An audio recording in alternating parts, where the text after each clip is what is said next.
Bom, pessoal, agora, continuando então a ideia de se discutir sobre as medidas de tendência central e as medidas de dispersão, vemos que sempre a média é acompanhada do desvio padrão. E aí nós temos a ideia de um intervalo, no qual a média para mais ou para menos, nós temos ela pode ser medida com a variabilidade do desvio padrão. Não é a melhor maneira de construir intervalo. Nós vamos ver nos gráficos que isso representa a média somada e subtraída do desvio padrão. Não chega a representar 70% dos meus dados. Vamos entender isso melhor. Mas é a medida mais usada. Aqui a gente tem um exemplo de uma tabela retirada no artigo, que está comparando as pressões arteriais sistólica e diastólica do segmento de indivíduos durante 20 anos. Isso foi mensurado em 1977 e no ano de 1996. O objetivo do estudo é verificar se ao longo do tempo houve alteração estatística das pressões sistólicas e diastólicas. Neste primeiro momento, a gente não vai falar sobre a diferença estatística, isso seria para uma parte de estatística inferencial. Mas o que nós podemos observar é que, no ano de 1977, em relação à pressão sistólica, arterial sistólica, essa amostra acompanhada tinha, naquele ano, média de 125,8 miligramas, 125,8 milímetros de mercúrio em relação à pressão sistólica.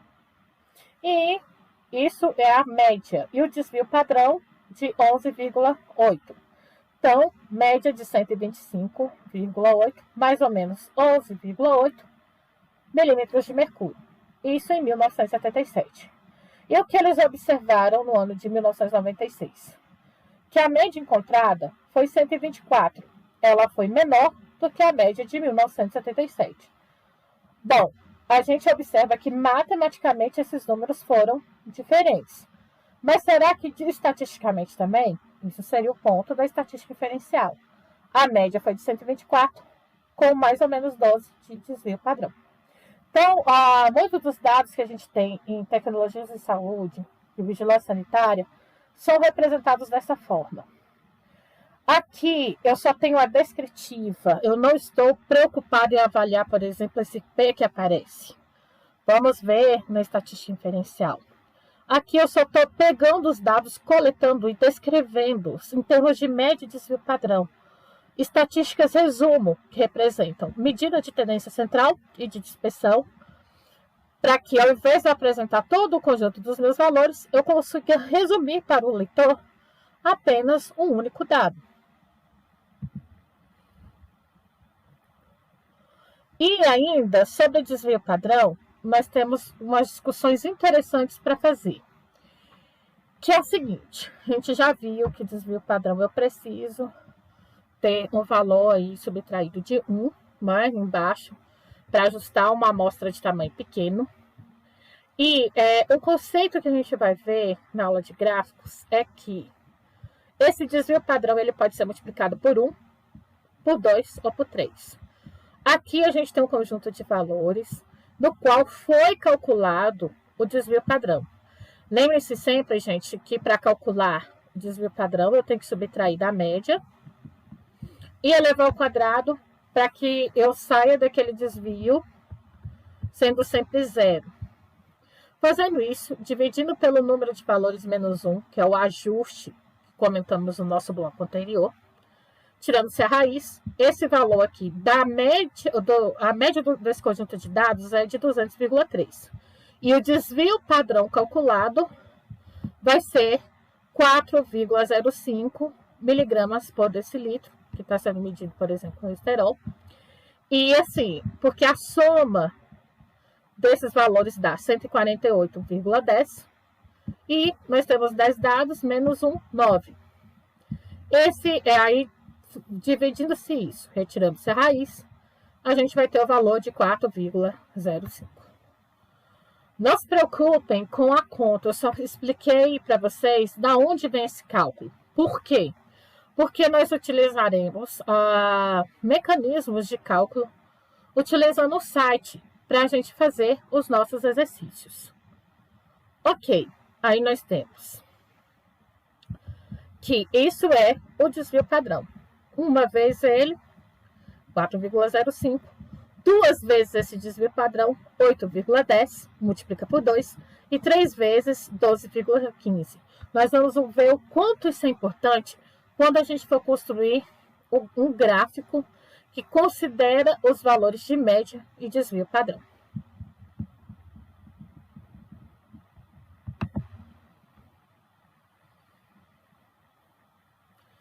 Outra estatística muito importante para avaliar a dispersão, dando continuidade ao nosso bloco de aulas anterior, é o coeficiente de variação. Bom, a sua principal qualidade é a capacidade de comparar distribuições diferentes. Quando eu tenho que comparar altura com peso, altura com idade, ele é muito prático e conveniente expressar isso sempre por percentual multiplicado por 100.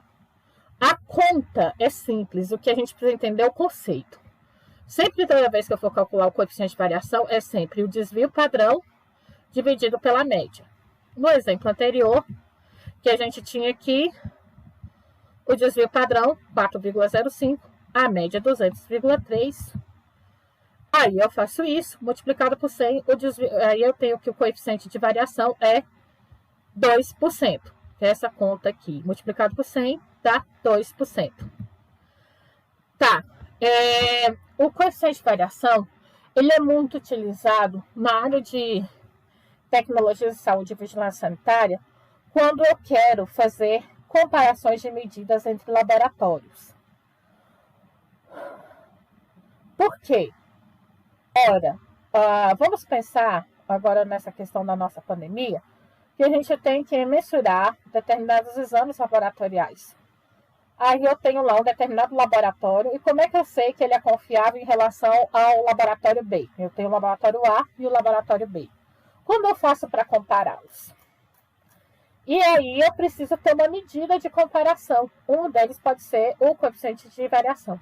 Mas geralmente o coeficiente de variação ele também aplica-se a medidas que são distintas. A gente vai ver um exemplo agora.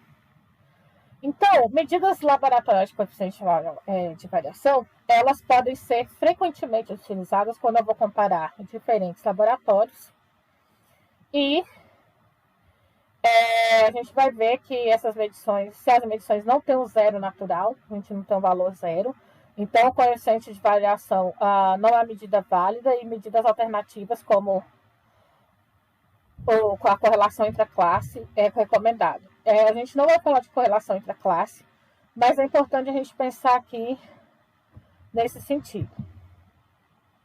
E uma medida interessante. Quando a gente sabe que a dispersão é baixa, quando a gente sabe que a dispersão é razoável e é o média, e quando é alta dispersão, que os dados são muito heterogêneos. Valores abaixo de 15%, entre 15 e 30 e acima de 30, por exemplo. Aqui o meu coeficiente de variação deu 2%. Então quer dizer que a variação dos dados ela é muito pequena. É uma baixa dispersão. Eu posso considerar que mesmo que eu estou observando dados diferentes aqui, a variação entre eles é muito baixa. Se esse valor tivesse dado acima de 30%, é uma variação muito alta. E essa é uma das formas da gente ver o controle de qualidade laboratorial. Dados que o coeficiente de variação é acima de 30%, significa que a variação é tão alta que eu posso desconfiar que há algum problema no meu laboratório, um reagente ou um equipamento, por exemplo. Também eu posso ter aqui o coeficiente de variação utilizado para analisar a dispersão em termos relativos de um valor médio de uma série de dados. Por exemplo, Em um grupo de moradores de uma determinada região, foram analisadas a idade em anos e a altura em metros das pessoas. Deseja-se comparar a dispersão em termos relativos em torno da média dos dois conjuntos de dados. Aí o que a gente tem? Eu peguei aqui o conjunto das idades das pessoas e calculei. Essas pessoas têm uma média de idade de 41,6 e o desvio padrão de 0,82. E a altura, 1,67 m e desvio padrão de 0,2. Bom, aí eu quero fazer uma comparação da dispersão relativa em torno da média. Quem mais está se variando em torno da média? O primeiro fato que a gente precisa aqui pensar é que observar que os dados possuem unidade de medida diferente. Idade em anos, altura em metros. Dessa forma, usar só o desvio padrão para comparar não vai ser suficiente, porque eu tenho duas medidas distintas. Então, é melhor calcular o coeficiente de variação, porque eu vou ter o valor em termos percentuais. E aí, o que a gente vê?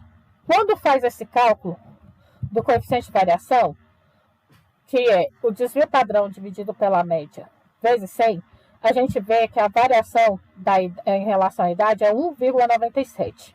E a variação em relação à estatura, 11,9. Com a interpretação dos dados, o coeficiente de variação da idade foi menor do que da altura, e pode-se afirmar que os dados relativos à idade são mais homogêneos do que a altura. Se eu observasse aqui, eu ia ver um desvio padrão acima do que esse de baixo, que é 0,82, aqui seria 0,20. Eu estou omitindo o zero aqui porque ele não é significativo. Só de olhar de cara, parece que a idade das pessoas se dispersa mais porque o desvio padrão é maior do que se eu considerar a estatura. O problema é que o desvio padrão ele tem uma relação com a média. Então, para eu poder comparar, normalizar essa comparação, quem se desvia mais? Se a idade das pessoas ou a estatura, eu preciso calcular o coeficiente de variação, porque aí vai estar na mesma medida. Lembra, gente? Aqui, como o desvio padrão ele é calculado com a mesma unidade de medida dos dados, esse desvio padrão vai estar em idade vai estar em anos, e aqui vai estar em metros. Eu não consigo comparar anos com metros. Eu tenho que usar o mesmo comparador, que é o percentual. Por isso, quando eu comparo duas unidades de medidas distintas, eu uso o mesmo comparador, que é o coeficiente de variação, que eu vou estar em percentual. E aí a gente vai ver que, ao contrário do que aqui os dados mostram, parece que nos leva a pensar que aqui varia menos em relação à altura das pessoas, varia menos em relação à média do que a idade. A gente vai ver que não, que a variação aqui, a dispersão dos dados é maior. É isso. Bom, uma outra medida relativa extremamente importante é a medida de quartis e percentis. O quartil é uma medida que divide os dados em 4 partes.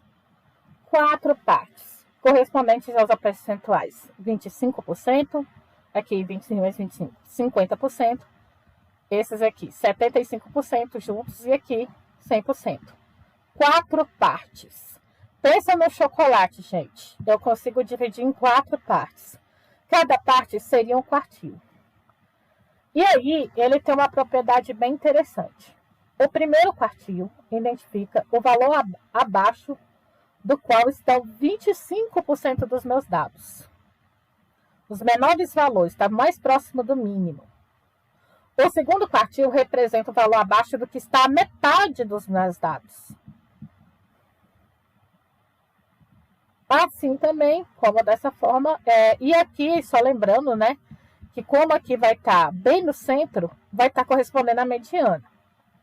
Assim, da mesma forma, os quartis 3, que é 3, e o quartil 4, que é o maior, identifica os valores abaixo de 75% e 100%.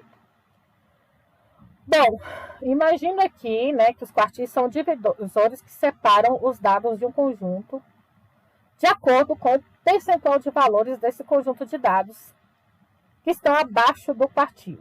Vamos observar aqui um conjunto que a gente vai ter aqui de notas de alunos. Eu tenho aqui, um aluno tirou 1, o outro 3, o outro 2, 4, 4, 3, 4 e 3. Como é que eu sei quais são as menores notas e as maiores notas? Vamos primeiro ordenar essas notas, incluindo as repetições. E aí, eu vou dividir essas notas em 4 partes. Né? Então, aqui, os 2 primeiros valores. Em seguida, esses 2, 3, 3 e 4 e 4. E aí, eu já sei que até 25% das minhas notas corresponderam à nota 2. Até 50% corresponderam à nota 3, que vai dar aqui a minha mediana. Até 75% das minhas notas corresponderam à nota 4.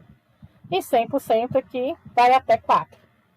É para isso que servem os quartis. Eles vão mensurar até que determinado valor do meu conjunto de dados, eu tenho aí 25%, 50%, 75% dos meus dados.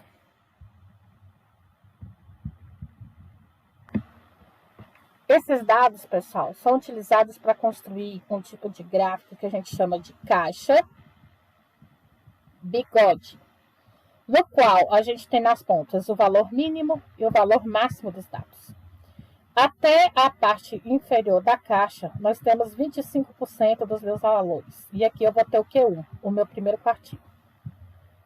Até 50% dos meus valores, eu vou ter aqui a mediana.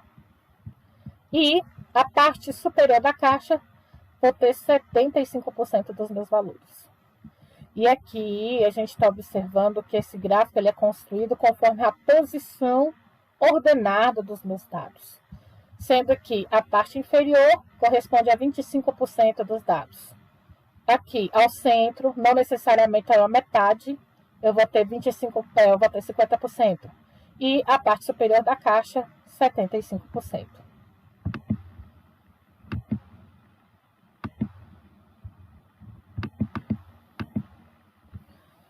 Bom, continuando a história de quartil, a gente pode extrapolar também para outros conceitos. Por exemplo, a mediana. Dividir os meus dados em metade, metade. Metade para a esquerda, metade para a direita. A mediana corresponderia ao meu quartil 2, quando eu divido o meu conjunto de dados em quartis. O primeiro quartil, o segundo quartil, o terceiro quartil e o quarto. Aqui a gente tem uma medida que é dividir de 10 em 10%, que é o decil, e o percentil, que também é utilizado, o centil, é dividido de 1 em 1%. Sendo que a mediana seria o percentil 50%. 50% dos meus dados. É isso. Então, existem várias formas de eu dividir o meu conjunto de dados conforme a posição. Desde a mediana, dividindo metade, metade. Quartis, dividido em 4 partes. Ou percentis, no qual eu posso dividir em 100 partes. Bom, muita gente tem dificuldade com esses conceitos, então eu vou reforçar isso com outro exemplo. Aqui nós temos um conjunto de dados, foi retirado desse site, no qual nós temos a glicemia, que seria, né, glicose mensurada no sangue, né, sérica dos meus indivíduos. Então, a gente tem aqui, indivíduos com 76 miligramas por decilitro, 78, 79, 80, 82 e assim por diante, até chegar em 103. Então, vocês podem observar que os dados foram ordenados em ordem crescente e incluindo as repetições, como a gente tem aqui, 92, 92. Tá, eu quero saber qual seria o valor que corresponde até 25% dos meus dados. Então, assim, até 25% dos medos dados, a gente vai encontrar que a glicemia foi de 82 miligramas por decilitro. Então, até 25% dos meus dados são valores inferiores a esse valor, 82. Até 50% dos meus dados, ou mediana, até 50% dos meus dados, eu teria aqui o valor de 87,5. Então, até 50% dos meus dados, a gente não vai encontrar ninguém acima desse valor. Até 75% dos meus dados, 93. Bom, né, se a gente considerar aí que alguns exames consideram que a glicemia, alguma média aí por volta de 90 5, alguns consideram 90, 95, dependendo da referência. 5% das pessoas que foram ao laboratório apresentam uma glicemia normal. Agora, acima disso, a gente tem aqui 25%, né?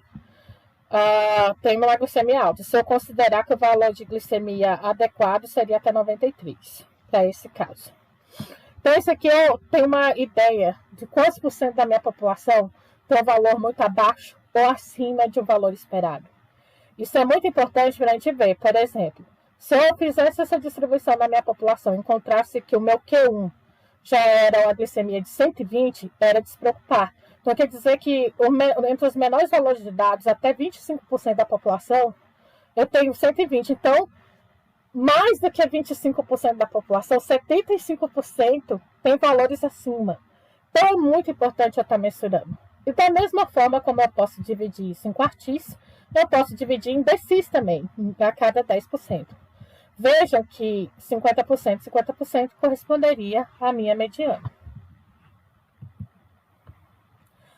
Isso aqui, gente, é uma outra forma, mais uma vez, de vocês entenderem como esses dados de essas medidas relativas são úteis para a construção dos gráficos. Aqui é o gráfico chamado de box plot, que eu representei aqui dessa forma deitada, no qual a gente tem, também chamado de caixa bigode. A caixa, eu vou ter meus principais quartis. Parte inferior, o quartil 1, até 25% dos dados. Aqui, mais ao centro, não necessariamente na metade. Aqui ficou certinho na metade. Vai ser minha mediana, o segundo quartil. E a parte superior, terceiro quartil. E é isso, pessoal. Precisa praticar bastante, porque esse conteúdo, ele é um conteúdo extremamente relevante para que a gente entenda as outras partes da estatística. Dizendo sempre, né, que eu estou disponível para as dúvidas, faça os exercícios e até mais.